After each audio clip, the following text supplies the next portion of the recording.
I have a question for Dr. Saundarya. I mean, she's worked in India with thousands of women at the grassroots, where you've actually gotten women back into the workforce after they've taken a break. And so from that grassroots, from your learnings with, what's worked, what are some of the key career enablers that you believe are important that, our audience here could really learn from and sort of take back to their organizations? Okay. Before I answer that question, Deepshika, I just wanted to say that it's fantastic being here and lovely to look at the interest that this session has actually inspired. I know so many people who came and told all of us at the panel that this was a session they were really looking forward to, and I hope that it means that the business of women is actually becoming center stage, and people really want to invest in women, and like Minister Heng said yesterday, make a down payment on gender inclusion. So with that, I just wanted to start off by saying that a career enabler is just anything that allows anybody, man or woman, to pursue a career successfully and sustainably. So it could be person, place, process, plans, programs, policies, anything. It could be anything that actually allows you to be able to pursue your career well. And we have created a theory called the Career Enabler Theory,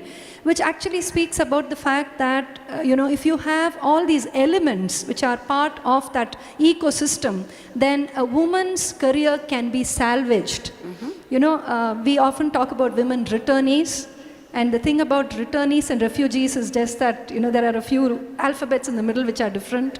And the fact is that a woman who enters into the workforce for the first time, she herself feels like she is part of some kind of an alien, setup, and she's probably not a local. She's not a native in the workplace.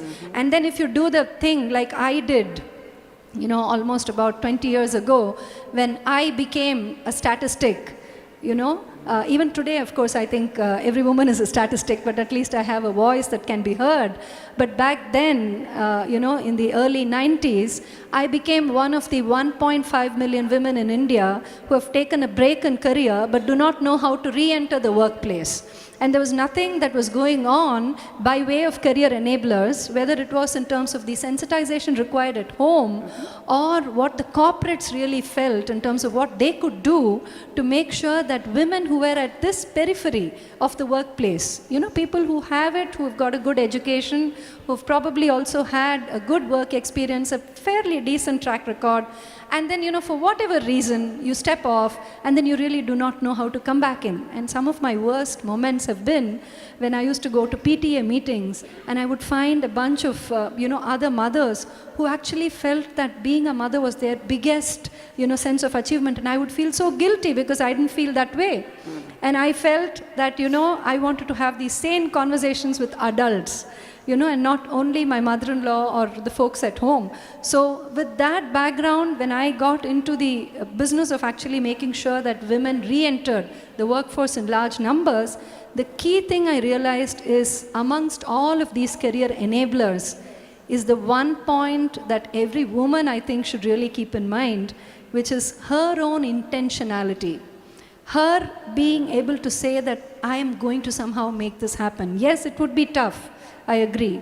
But if she says that she's going to make this happen, I think there is truly no other force that can prevent her from rising to the fullest of her potential. That's great. So, thank you. Thank you, Dr. Saundarya.